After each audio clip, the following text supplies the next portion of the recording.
one of the morals of the story from the hadith perspective is that a student will lose patience. And when they lose patience, their journey to learning more will be cut short.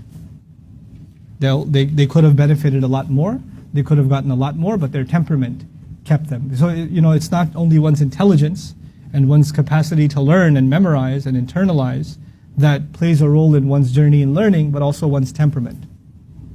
One's patience with their teacher, and one's ability to accept, look, I don't understand everything.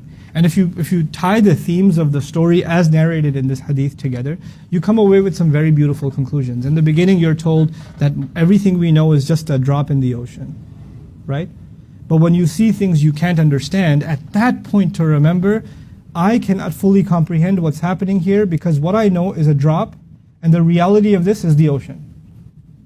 Right? At that point, it's hard to remember. At that point, I saw what happened. I know what happened.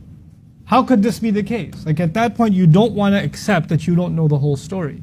It's too difficult to see something, to have some knowledge, and accept that you don't know everything.